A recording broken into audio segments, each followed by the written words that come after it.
أعوذ بالله من الشيطان الرجيم. بسم الله الرحمن الرحيم. مثل الذين ينفقون أموالهم ابتغاء مرضات الله وتثبيتا من أنفسهم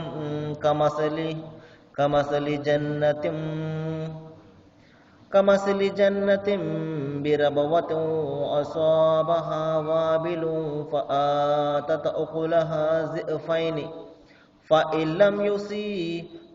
لم يصبها وابل فتل والله بما تعملون بصير. సదఖల్లాహు అల్-అజీమ్. అనంత కరుణామయుడు అపార కృపాశీలుడైన అల్లాహ్ శుభనామంతో ప్రారంభిస్తున్నాను.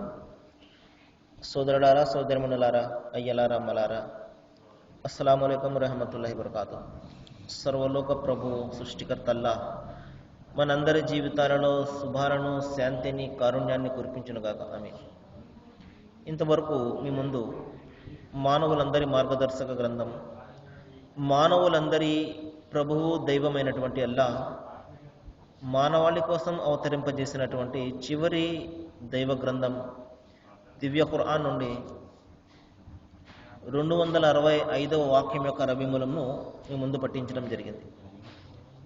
సోదరులారా, మరి నిన్న కూడా మనం తెలుసుకోవడం జరిగింది, ఒక వ్యక్తి దాన ధర్మాలను చేసేటప్పుడు అతను పాటించవలసినటువంటి, అతను అనుసరించవలసినటువంటి, అతను కలిగి ఉండవలసినటువంటి విశ్వాసాన్ని గురించి దైవం ఇక్కడ సెలవిచ్చాడు. మీరు ఎవరికైనా దానాన్ని చేసేటప్పుడు ఆ దానాన్ని ఎత్తి చూపే విధంగా ఎంత మాత్రం కూడా ప్రవర్తించకండి అన్నాడు. ఇంకా తర్వాత మీరు మీ సృష్టికర్త మీ అల్లాహ్ను మరియు అంతిమ దినాన్ని విశ్వసించకుండా మీరు దానాన్ని చేసినట్లయితే ఆ దానం కూడా ఎటువంటి ప్రయోజనాన్ని ఇవ్వదంటున్నాడు. మరి ఎవరైతే ఈ విధంగా తన దైవము తన అల్లాహ్ని విశ్వసించకుండా, ఇంకా మరణానంతర జీవితాన్ని ఎవరైతే విశ్వసించకుండా దానాన్ని చేస్తారో, దాన ధర్మాలను ఆచరిస్తారో, వారి యొక్క ఉపమానాన్ని ఈ విధంగా తెలియజేశాడు. మరి ఒక బండరాయి ఉన్నది, దానిపైన ఒక మట్టి పొర ఏర్పడి ఉన్నది. వాన పడగానే ఆ మట్టి అంతా కూడా ఏ విధంగా అయితే కొట్టుకుపోతుందో, అదేవిధంగా తన దైవాన్నే నమ్మనటువంటి, తన సృష్టికర్తనే, తన యొక్క ఈ పుట్టుకకు కారణమైనటువంటి ఆ దైవాన్ని మరి అనేక అనుగ్రహాలు పొందుతున్నాడు. మరి ఎవరి నుండి పొందుతున్నాడో అతను గుర్తించకుండా అతను ఎన్ని మంచి పనులు చేసినప్పటికీ కూడా ఏ విధంగా అయితే ఆ మట్టి పొర చిన్న వానకు కొట్టుకుపోతుందో అతని సత్కార్యాలన్నీ కూడా అదే విధంగా కొట్టుకుపోతాయి అంటున్నాడు. ఆ తర్వాత మరి దీనికి భిన్నంగా ఎవరైతే దాన ధర్మాలను ఆచరిస్తారో, అంటే దైవాన్ని ముందు విశ్వసించి నా దైవం ఒకడు ఉన్నాడు, నా సృష్టికర్త నా అల్లాహ్ ఒకడు ఉన్నాడు, ఆయన చూస్తున్నాడు సర్వాన్ని కూడా, ప్రతి విషయాన్ని నమోదు చేస్తున్నాడు, మరణానంతరము రాబోయే జీవితంలో వాటిని గురించి ప్రశ్నిస్తాడు, నేను సమాధానం చెప్పుకోవాలి అన్న భయంతో, భీతితోటి ఎవరైతే దాన ధర్మాలను ఆచరిస్తారో వారికి లభించే ఆ పుణ్యాన్ని గురించి దైవం ఇక్కడ సెలవిస్తున్నాడు. చూడండి, మరి ఎవరైతే దీనికి భిన్నంగా, అంటే దీనికి భిన్నంగా ఎవరైతే దేవుని పట్ల విశ్వాసాన్ని కలిగి ఉండరో, అంతిమ దినాన్ని విశ్వసించరో, దానాన్ని చేస్తూ ఎవరైతే ఎట్టి పొడుస్తుంటారో వాటికి భిన్నంగా, అటువంటి వ్యక్తులకు భిన్నంగా తమ సంపదను చిత్తశుద్ధితో ఎవరైతే ఖర్చు చేస్తారో, కేవలము అల్లాహ్ యొక్క సంతోషం పొందే నిమిత్తము ఎవరైతే వ్యయపరుస్తారో అటువంటి వారి యొక్క దానాన్ని దైవము మెట్ట ప్రదేశంలో ఉన్నటువంటి తోటతోటి పోల్చడం జరిగింది. చూడండి, ఒక మంచి తోట ఉన్నది, మంచి మెట్ట భూమి ఉన్నది. భారీ వర్షం పడకపోయినా కొద్దిపాటి వర్షం కురిసినా కూడా అది రెట్టింపు పంటనిస్తుంది. మంచి సారవంతమైనటువంటి, ఫలవంతమైనటువంటి నేల కాబట్టి. అదే విషయాన్ని దైవం ఇక్కడ చెప్తున్నాడు. మీరు ముందు దైవాన్ని విశ్వసించండి, మీ సృష్టికర్తను విశ్వసించండి, అంతిమ దినాన్ని విశ్వసించండి. అప్పుడు మీరు దానాన్ని చేసినట్లయితే మీరు కొద్దిగా దానం చేసిన దైవము దానిని అనేక రెట్లు పెంచి మీకు తిరిగి ఇస్తాడంటున్నాడు. మరి అంతకుముందు ఒక ఉదాహరణ చెప్పడం జరిగింది. ఒక విత్తనాన్ని నాటితే అది మొక్కను మొలకెత్తిస్తుంది. మరి ఆ మొక్కకు 7 వెన్నులు ఉంటాయి, ఒక్కొక్క వెన్నుకు 100 గింజలు ఉంటాయని. ఈ విధంగా దైవము తాను తలిచిన వారి యొక్క ఈ దాన ధర్మాలను లెక్కలేనంతగా పెంచి తిరిగి మనకు ఇవ్వడం జరుగుతుంది. మనము డబ్బును బ్యాంకులో వేసుకుంటాం. ఎందుకు? అది రెట్టింపు అవుతుందనో లేకపోతే ఇంకా ఎక్కువగా అవుతుందనో. దైవం ఇక్కడ చెప్తున్నాడు, మీరు పరలోకమైన బ్యాంకులో మీరు మీ సత్కార్యాలను వేసుకోండి. ఏ విధంగా అయితే ఇక్కడ మీ డబ్బు పెరుగుతూ ఉంటుందో అదేవిధంగా అక్కడ మీ సత్కార్యాలు అనేక రెట్లు పెంచి దైవం మనకు తిరిగి ఇస్తాడు. ప్రవక్త ముహమ్మద్ సల్లల్లాహు అలైహి వసల్లం వారి వద్దకు ఒక సందర్భంలో కొంత డబ్బు రావడం జరిగింది. ఆయన తన భార్యకు ఇచ్చి దీన్ని అంతా కూడా ఖర్చు పెట్టాయని ప్రవక్త వారు ఆమెకు చెప్పి వెళ్ళిపోవడం జరిగింది. తిరిగి వచ్చి అడిగిన తర్వాత ఏమి ఖర్చు పెట్టావు అంటే కొద్దిగా మిగిలింది అని ఆమె సమాధానం చెప్పడం జరుగుతుంది.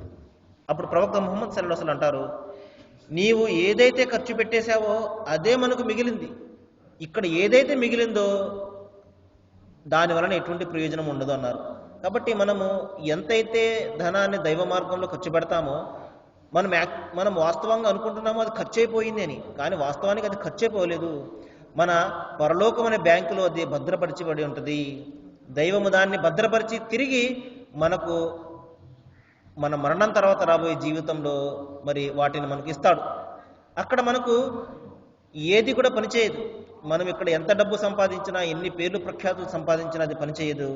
మనం ఏదైతే సత్కార్యాల రూపంలో ఇక్కడ ఆచరిస్తామో మరి అది మాత్రమే మనకు అక్కడ ఉపయోగపడుతుంది.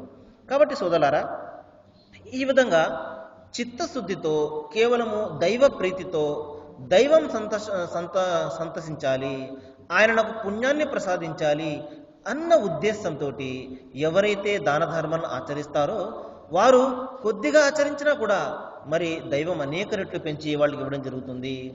అంతిమ గ్రంథం ఖురాన్లో ఒక సందర్భంలో చెప్పడం జరిగింది, మీరు మీ చేతులతో ఏదైతే చేసుకుంటున్నారో అవి అన్నీ కూడా మీరు మరణం తర్వాత చూసుకుంటారు.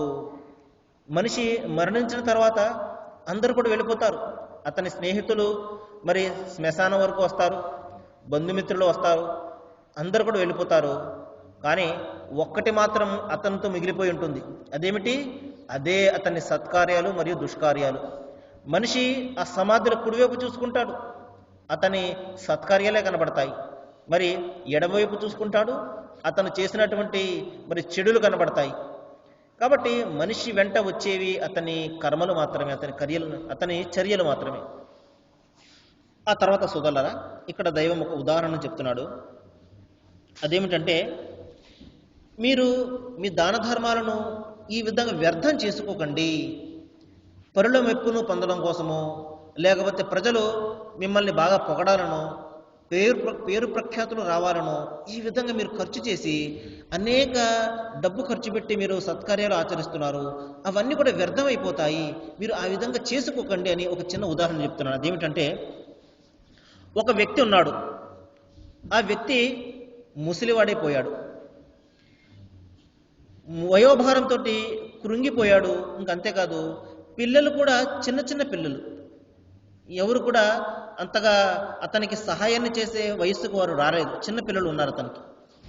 మరి అతని వద్ద మంచి మంచి తోటలు ఉన్నాయి, ఖర్జూరపు తోటలు ఉన్నాయి, ద్రాక్ష తోటలు ఉన్నాయి, ఇంకా అనేక ఫలాలతోటి పచ్చగా అలరాడే తోటలు ఉన్నాయి. మరి అటువంటి సందర్భంలో ఒక రోజున భయంకరమైనటువంటి తుఫాను వచ్చి అతని తోట అంతా కూడా సర్వనాశనం అయిపోయింది. మరి పిల్లలు చూస్తే చిన్నపిల్లలు, ఉన్నటువంటి తోట అంతా కూడా నాశనం అయిపోయింది గాలి వేసి.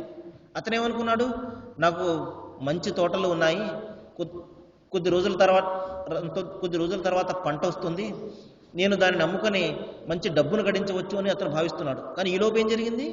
తుఫాన్ వచ్చి మొత్తం పంట అంతా కూడా నాశనం అయిపోయింది. కొన్ని పిల్లలు ఎవరైనా సహాయం చేస్తారు అంటే పిల్లలేమో చిన్నపిల్లలు, అటువంటి సందర్భంలో అతని పరిస్థితి ఏ విధంగా ఉంటుందో ఒకసారి ఆలోచించండి అంటున్నాడు దైవం. కాబట్టి ఈ విధంగా ఒక భయంకరమైనటువంటి సుడిగాలి వచ్చి అతని పంట నాశనం అయిపోవడము మీకు ఎంత బాధ కలిగిస్తుంది? అదేవిధంగా మనం అనుకుంటున్నాము, ఎన్ని గొప్ప సత్కార్యాలు నేను చేసేసాను, ఎన్ని గొప్ప దాన ధర్మాలు నేను చేసేసాను అని మనం భావిస్తున్నాము. కానీ ఏ విధంగా అయితే తుఫాను మాదిరిగా అతని పంట పొలం నాశనం అయిపోయిందో, ఈ విధంగా పరుల ముప్పు కోసము, ప్రజల కోసము, వాళ్ళ యొక్క పొగడ్తల కోసము, ప్రశంసల కోసము మనం ఖర్చు చేసినట్లయితే ఏ మాత్రం కూడా ఉపయోగం ఉండదు. ప్రవక్త ముహమ్మద్ సల్లల్లాహు అలైహి వసల్లం వారు ఒక సందర్భంలో తన శిష్యులను ఈ విధంగా ప్రశ్నించారు, ముఫ్లిస్ అంటే ఎవరు అని. ముఫ్లిస్ అంటే మరి బీదవాడు, ఏ మాత్రం కూడా డబ్బు లేనివాడని ముఫ్లిస్ అంటారు. ప్రవక్త వారు తన శిష్యులను అడిగారు, ముఫ్లిస్ అంటే ఎవరు అని. అప్పుడు శిష్యులు చెప్పారు, ఓ ప్రవక్త, ఎవరి వద్దనైతే ధనం ఉండదు అతను ముఫ్లిస్, అతను చాలా బీదవాడు అన్నారు. మరి కొంతమంది, మరి ఎవరి వద్దనైతే తినడానికి కూడా ఎవరి వద్దనైతే తిండి మరి ఉండదో అతను దివాలాకోరుడు, అతను కడు బీదవాడు అన్నారు. అప్పుడు ప్రవక్త ముహమ్మద్ సల్లల్లాహు అలైహి వసల్లం దైవమానిపై అనంతమైనటువంటి శాంతిని కురిపించుగాక, ప్రవక్త వారు చూడండి మాటల ముత్యాలు ఏ విధంగా చెప్పారో చూడండి. అప్పుడు ప్రవక్త వారు అన్నారు, నిజమైనటువంటి బీదవాడు అతను కాదు. బీదవాడు ఎవడు అంటే, నా అనుచర సమాజంలో ఒక వ్యక్తి ఉంటాడు, అనేక రకాల దాన ధర్మాలు చేసి ఉంటాడు, అనేక రకాల ఆరాధనలు చేసి ఉంటాడు. మరి ప్రపంచంలో అతనిని చూసి, ఇయ్య బాబా ఎంత గొప్ప దైవభీతిపరుడండి, ఎంత గొప్ప దైవభక్తుడండి, స్వర్గం ఇతని కోసమే రాసిపెట్టి ఉన్నది అన్నంతగా అనిపిస్తూ ఉంటుంది అతన్ని చూసి. కానీ ఏం జరుగుతుంది? ప్రళయ దినాన్న అతను కొండల మాదిరిగా పుణ్యాలను తీసుకుని వస్తాడు. కానీ ప్రపంచంలో ఏం చేసి ఉంటాడు? అందరి హక్కులను కూడా అతను కొల్లగొట్టి ఉంటాడు, అందరిని బాధ పెట్టి ఉంటాడు. మరి ఎవరైతే బాధపడ్డారో అతని ద్వారా ప్రపంచంలో వాళ్లకు న్యాయం దక్కదు. కానీ పరలోక న్యాయస్థానంలో దైవము అందరికీ కూడా న్యాయాన్ని ఇస్తాడు. సోదరులారా, ఇక్కడ మనకు న్యాయము చాలా సందర్భాల్లో మనకు దక్కదు. ఇక్కడ ఎవరి వద్దనైతే డబ్బు ఉంటుందో, ఎవరి వద్దనైతే పలుకుబడి ఉంటుందో, ఎవరి వద్దనైతే అధికారం ఉంటుందో వాళ్ళు అనేక రకాలుగా మరి ఆ న్యాయాన్ని కొనుక్కుంటూ ఉంటారు. నిజమైనటువంటి న్యాయం ఇక్కడ మనకు దక్కదు. కానీ పరలోక న్యాయస్థానంలో అటువంటి పప్పులు ఏమి కూడా ఉడకవు. ఎవరు తప్పు చేసినా అక్కడ శిక్ష అనుభవించవలసిందే, ఎవరు మంచి చేసినా అక్కడ మరి సుఖాన్ని అనుభవించవలసిందే. కాబట్టి దైవము అతని ద్వారా ఎవరైతే బాధలు పడ్డారో వారు అందరినీ పిలుస్తాడు. ఏమయ్యా, ఇతను నీకేం చేశాడు? నన్ను అతను బాధ పెట్టాడండి. ఏ అల్లా, నన్ను అతను బాధ పెట్టాడు, తన మాటలతోటి తన చేతలతోటి నన్ను బాధ పెట్టాడు అనగానే అతని వద్ద ఇవ్వడానికి ఏమీ ఉండదు, పుణ్యాలు తప్ప. దైవము ఈ విధంగా అతని పుణ్యాలన్నింటినీ కూడా పంచుకుంటూ వెళ్ళిపోతాడు. ఇంకా మిగిలిపోతాయి అతని ద్వారా బాధపడ్డవాళ్ళు. మరి అతని వద్ద ఇవ్వడానికి పుణ్యాలు కూడా అయిపోతాయి, కొండల మాదిరిగా పుణ్యాలన్నీ కూడా కరిగిపోతాయి. ఆ తర్వాత వీళ్ళ పాపాలను అతని నెత్తి మీద వేయడం జరుగుతుంది. పుణ్యాలన్నీ కరిగిపోయి పాపాలు మిగిలిపోతాయి. ఇంతకు మించి మరి దివాలా కోరు ఏముంటుంది ఒకసారి ఆలోచించండి, దివాలా తీయడం. కాబట్టి ప్రవక్త వారు చెప్పారు, నిజమైనటువంటి దురదృష్టవంతుడు ఇతను. ఎందుకంటే మరి నేను సంపాదించినటువంటి పుణ్యాలు నన్ను రక్షిస్తాయని భావించాడు, కానీ ప్రపంచంలో అనేక తప్పులు, అనేక పాపాలు చేసి ఉన్నాడు. అటువంటి వారికి ఏ విధమైనటువంటి మరి ప్రయోజనాన్ని కూడా అతని పుణ్యాలు ఇవ్వవు సోదరులారా. కాబట్టి చిత్తశుద్ధి ఉండాలి, కల్మషం లేనటువంటి మనస్సు ఉండాలి. ఆ మనసులో కేవలము దైవ భీతి, దైవ ప్రీతి మాత్రమే ఉండాలి. నేను దైవం కోసం చేస్తున్నాను, ప్రపంచం కోసమో ప్రజల కోసమో కాదు, నా పరలోకం కోసం చేస్తున్నాను. నేను నరకం నుండి తప్పించుకోవాలి, నేను ఆ స్వర్గంలో ప్రవేశింపబడాలి. ఈ విధమైనటువంటి మరి సంకల్పంతో ఎవరైతే దాన ధర్మాలను, మంచి పనులను చేస్తాడో అటువంటి వారికి వాళ్ళ యొక్క దాన ధర్మాలు ప్రయోజనాన్ని ఇస్తాయి తప్పించి ప్రజల కోసమో లేకపోతే మరొక దాని కోసమో మనం చేసినట్లయితే ఏ మాత్రం కూడా ప్రయోజనం ఉండదు సోదరులారా. ఈ విషయాన్ని మనం గమనించాలి.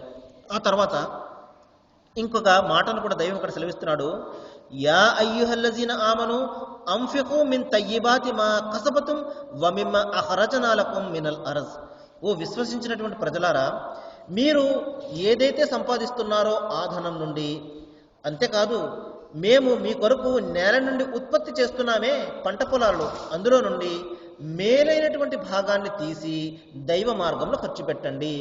సహజంగా మనం ఏం చేస్తాము, పనికిరానటువంటివి చూడండి, ఎవరికైనా ఆ, ఆ, కొంచెం పట్టెడు అన్నాన్ని పెట్టాలనుకోండి, మరి అందరూ తినగా మిగిలిపోయింది, మరి ఎందుకు పనికిరానిది తీసి మనము దైవ మార్గంలో లేకపోతే ఆ బీదలకు ఖర్చు పెట్టడానికి ప్రయత్నం చేస్తుంటాం. ఇంకా దైవం ఈ విధంగా చెప్తున్నాడు, ఆ విధంగా ఎంత మాత్రం చేయకండి. మంచిదంతా మీకును, చెడుదంతా దైవ మార్గంలోనా? కాదు కాదు, మీరు శ్రేష్టమైనటువంటి ఇది శ్రేష్టమైనటువంటి దాన్ని తీసి అది దైవ మార్గంలో ఖర్చు పెట్టండి. పాడైపోయినటువంటి ఎందుకు పనికిరానటువంటి వస్తువులను తీసి దైవ మార్గంలో ఖర్చు పెట్టడం కాదు. సహజంగా మనం ఏం చేస్తుంటామంటే అక్రమంగా అన్యాయంగా సంపాదన మరి సంపాదించి అది గవర్నమెంట్కి ఎందుకు ఇలా ఇవ్వడము, ట్యాక్స్ల రూపంలో పలానా హుండీలో వేసేద్దాము, లేకపోతే పలానా దానికి ఇచ్చేద్దాము, ఆ స్వచ్ఛంద సంస్థకి ఇచ్చేద్దాము అని చెప్పేసి ఇచ్చేస్తుంటారు చాలామంది. సోదరులారా, ఒక తప్పు ద్వారా ఒక పాపం ద్వారా సంపాదించినటువంటి ధనం దైవం కోరుతున్నాడా? ఒకసారి ఆలోచించండి.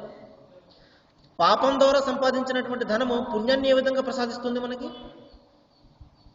ఈ విధంగా మనం చూస్తున్నాము, అన్యాయాల ద్వారా, అక్రమాల ద్వారా, అవినీతి ద్వారా సంపాదించినటువంటి సొమ్ము 1,00,000 రూపాయలు సంపాదిస్తే ఒక 50,000 హుండీలో పోసేద్దాము, రెండు కూడా బ్యాలెన్స్ అయిపోతాయి, పాపము పుణ్యము సమానమైపోతాయి అని చెప్పేసి మనిషి భావిస్తున్నాడు. ఎందుకంటే బలహీనమైనటువంటి మనిషి కదా, అతని ఆలోచనలు కూడా బలహీనంగానే ఉంటాయి. అరే, పాపపు సొమ్మును దైవం ఏ విధంగా అంగీకరిస్తాడో ఎప్పుడైనా మనం ఆలోచించామా? ఒకరిని పీడించి ఒకరిని బాధ పెట్టి అతనిని పీల్చి పిప్పి చేసి లాగినటువంటి ఆ వడ్డీ యొక్క భూతం, ఆ వడ్డీ యొక్క ధనం మరి దైవ మార్గంలో మనం హుండీలో పోసినట్లయితే దైవం దాన్ని అంగీకరిస్తాడా? కాబట్టి సోదరులారా, ఒకడిని మనం బాధ పెట్టి అతని అవసరాలను మనం ఉపయోగించుకొని అతనిని పీడించి మరి తీసుకున్నటువంటి ధనాన్ని కొంచెం మనము ఈ విధంగా దైవ మార్గంలో ఖర్చు పెట్టేద్దాము, ఈ విధంగా పాపం కొంచెం తగ్గుద్ది, బ్యాలెన్స్ అవుతుంది అని చెప్పేసి మనం భావిస్తున్నాము. ఈ విధమైనటువంటి ఆలోచన ధోరణే మనలను ఎంత మాత్రం కూడా సరైనటువంటి విధానంలో నడిపించడం లేదు. కాబట్టి సోదరులారా, ముందుగా మనము దేవుని యొక్క ఆ యొక్క శక్తి సామర్థ్యాలను మనము గుర్తించాలి. ఎందుకంటే ఈ విధంగా పాపంతో సంపాదించింది దైవం ఎంత మాత్రం కూడా అంగీకరించడు. అసలు పాపం జోలికే పోవద్దంటున్నాడు. అది మనము మానివేసి ఫోన్లో ఎంతో కొంత సంపాదించింది అందులో పూసేద్దాము అంటే అది పుణ్యాన్ని తెస్తుందని మనం భావిస్తున్నట్లయితే అది ఎంత మాత్రం కూడా పుణ్యాన్ని ప్రసాదించే సోదరులారా, పైగా పాపం చుట్టుకుంటుంది. ఇక్కడ దైవం చెప్తున్నాడు, మీరు సంపాదించినటువంటి ధనంలో మేలైనది తీసుకుని మీరు దైవ మార్గంలో ఖర్చు పెట్టండి. అంతేకాదు, మేము మీ కొరకు నేల నుండి పంటను ఉత్పత్తి చేస్తున్నాము. మనం ఏమనుకుంటున్నాము, మన స్వయం శక్తితోటి మనము దుక్కి దున్ని నార్లు పోసి ఈ విధంగా విత్తనాలు జల్లి పంటను పండిస్తున్నాము, అన్నదాత నేను అని చెప్పేసి మనం భావిస్తున్నాము. మనం అంటాం కదా, రైతులను అన్నదాత అంటుంటాం. నిజంగా అతను అన్నాన్ని ప్రసాదించేవాడా? కాదే. అన్నదాత ఎవరు? ఆ పరబ్రహ్మ స్వరూపము, ఆ దైవము, ఆ సర్వేశ్వరుడు, ఆ యెహోవా. ఆయన ప్రసాదించేది మనకు అన్నాన్ని. కాబట్టి ఆయన వాన కురిపిస్తూనే మనము పంటలు పండించుకోగలుగుతాం. లేకపోతే రైతు చేతిలో ఏముంటుంది? విత్తనాలు జల్లి ఆశగా ఆకాశం వైపు చూస్తుంటాడు, వాన ఎప్పుడు పడుతుందా అని చెప్పేసి. వాన పడకపోతే విత్తనాల నుండి మొక్కలే మొలకెత్తవు. కాబట్టి సోదరులారా, ఇక్కడ మనం అందరం కూడా నిమిత్త మాత్రులము. దైవము కొంతమంది ద్వారా తన పనులను చేయించుకుంటాడు. ఈ విషయాన్ని మనం గమనించాలి. కాబట్టి మనము బలహీనమైనటువంటి ఆయన దాసులము.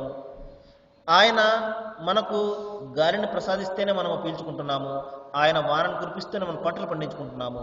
దైవం చెప్తున్నాడు, నేను ప్రసాదించినటువంటి పంటలో మేలైనది మీరు తీసి దైవ మార్గంలో ఖర్చు పెట్టండి తప్పించి పనికిరానటువంటివి, మరి ఏమాత్రం కూడా ఉపయోగకరం కానటువంటివి పక్కన తీసి సర్లే ఎలాగో పనికిరావు కదా దైవ మార్గంలో ఇచ్చేద్దాము అని భావించినట్లయితే అది ఎంత మాత్రం కూడా మీకు మంచిది కాదు అంటున్నాడు. ఇంకొక ఉదాహరణ చెప్తున్నాడు చూడండి. పోనీ అటువంటి వస్తువులే మీకు ఎవరైనా ఇస్తే మీరు తీసుకుంటారా? చూడండి, చిరిగిపోయిన ఒకటి ఉంది, చిన్న చిల్లు ఉంది, లేకపోతే చిన్న చిరుగు ఉంది, అది మనకి ఎవరైనా ఇస్తే మనం తీసుకుంటామా? తీసుకోము కదా, వెంటనే తిరిగి ఇచ్చేస్తుంటాం. దైవం అదే చెప్తున్నాడు, మీకు ఇస్తే మీరు తీసుకోరు, అటువంటిదే మీరు దైవ మార్గంలో ఖర్చు పెట్టడానికి ఇస్తున్నప్పుడు ఆయన ఎలా ఒప్పుకుంటాడు అనుకుంటున్నారు?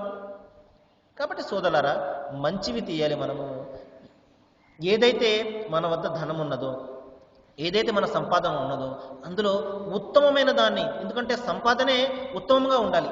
ఎందుకంటే దైవం ప్రశ్నిస్తాడు, నీవు ప్రపంచంలో ధనాన్ని ఏ మార్గం ద్వారా సంపాదించావు అని ప్రశ్నిస్తాడు. నీతిగా సంపాదించావా, అవినీతిగా సంపాదించావా, మరి సక్రమంగా సంపాదించావా, అక్రమంగా సంపాదించావా, ప్రతిదీ కూడా ప్రశ్నిస్తాడు. కాబట్టి సంపాదన కూడా పవిత్రంగా ఉండాలి. అటువంటి దానిలో కనీసం ఒక రూపాయి దానం చేసినా కూడా అది ఎంతో పుణ్యాన్ని ఇస్తుంది. అవినీతితో అక్రమాలతోటి కోట్లు సంపాదించి దైవ ధర్మంలో దైవ మార్గంలో ఖర్చు చేసేసాను అంటే అది అంత మాత్రం కూడా పుణ్యాన్ని ప్రసాదించదు సోదరులారా. ఈ విషయాన్ని గమనించాలి. మరి ఈరోజు శుక్రవారం 9 నుండి 9:30 గంటల వరకు సిసిసి ఛానల్లో ఖురాన్ సందేశం అనే కార్యక్రమం రాబోతుంది సోదరులారా. మరి మీ అందరికీ కూడా తెలుసు, చక్కటి విషయాలు అందులో వస్తుంటాయి. మన జీవితానికి సంబంధించినటువంటి విషయాలు వస్తుంటాయి, మన విశ్వాసాలకు సంబంధించినటువంటి విషయాలు వస్తుంటాయి. అనేక కార్యక్రమాలు మనం చూస్తుంటాము, సినిమాల రూపంలో, పాటల రూపంలో, అనేక రకాల కార్యక్రమాల రూపంలో. మనకు పనికొచ్చేవి చాలా తక్కువ ఉంటాయి అందులో. కాబట్టి ఇటువంటి కార్యక్రమాన్ని గురించి కూడా మీరు ఆలోచన చేయండి. మీ అమూల్యమైనటువంటి సమయాన్ని ఆ యొక్క కార్యక్రమం చూడడానికి వెచ్చించండి. చూడడమే కాదు, దాని గురించి ఆలోచన చేయండి, ఆచరించండి. ఇహపర లోకాల్లో సాఫల్యాన్ని పొందండి. దైవం మీకు నాకు మనందరికీ కూడా మంచిని చేయాలని, శాంతిని ప్రసాదించాలని నేను దువా చేస్తూ ప్రార్థిస్తూ ముగిస్తున్నాను. వా ఆఖిరు దవానా అనిల్ హమ్దులిల్లాహి రబ్బిల్ ఆలమీన్. అస్సలాము అలైకుం.